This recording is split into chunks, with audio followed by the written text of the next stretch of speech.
பாவிகளோடு உடன் பயணித்தவர், பாவிகளுக்காக தன்னுடைய வாழ்வை முற்றுமாக துறந்து கொடுத்தவர், பாவிகளை நேசிக்கின்றவராக இருக்கின்றார். ஆனால் பாவம் செய்யாதே, இனிமேல் நீ பாவம் செய்யாதே என்று சொல்லுகின்றவர் இந்த இடத்திலே நம் அருகிலே நம்மோடு நம்மை நோக்கி வந்து கொண்டிருக்கின்றார். உற்று பார்ப்போமா? ஆண்டவரே, இந்த பாவி பலவீனன் ஏழை, இந்த வேளையிலே உண்மையே நோக்கி உற்று பார்க்கிறேன் ஆண்டவரே. என்னுடைய உடலிலே வாழ்விலே இருக்கிற எல்லா விதமான நோய்களை குறைகளை களைந்து விடும் ஆண்டவரே.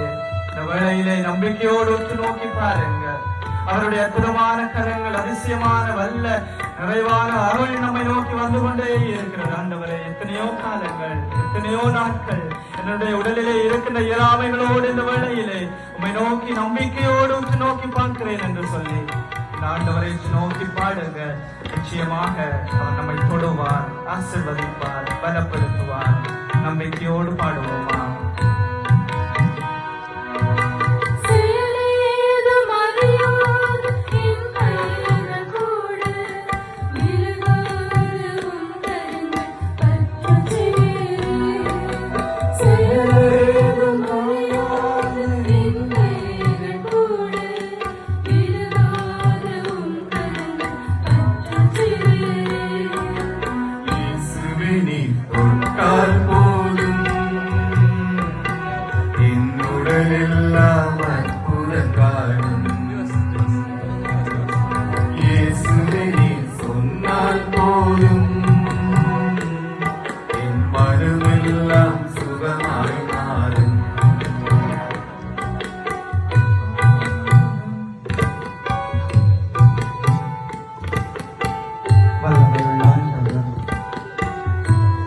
ஆசீர்வாதத்தை மள்ளி கொடுக்கின்றவர், தன்னை அண்டி வந்தவர்களுக்கு தாராளமாக தன்னுடைய வாழ்வையை தியாகம் செய்தவர், நற்கருணையின் ஊடாக எப்பொழுதுமே தன்னை நினைவுபடுத்தும்படியாக கேட்ட வல்லமை உள்ளாண்டவர். உலகம் முடியும் வரை நான் என்னாலும் உங்களோடு இருப்பேன் என்று சொன்னவர், வாக்கு மாறாதவராக நேற்றும் இன்றும் என்றுமே நம்மோடு உடன் பயணிக்கின்றவர், நம்மோடு வந்து கொண்டிருக்கின்றார்.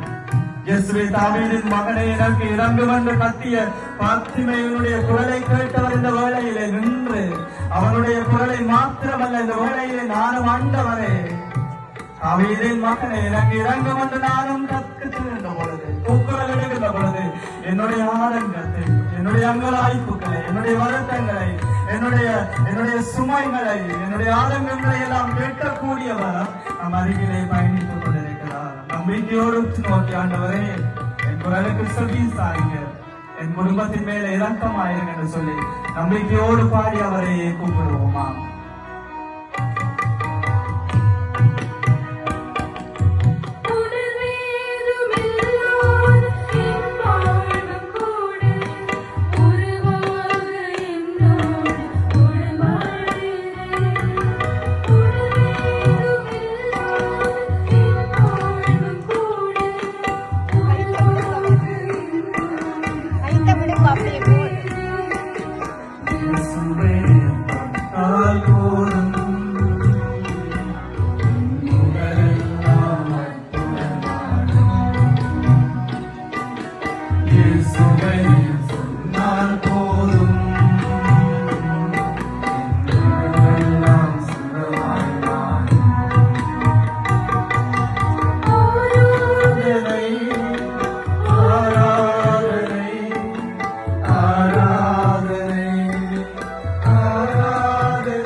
சொல்லப்படுகின்ற ஆர்ப்பரிப்பிலே பயபக்தியோடு பங்கெடுத்து ஆண்டவரை நாங்கள் போற்றுவோமா?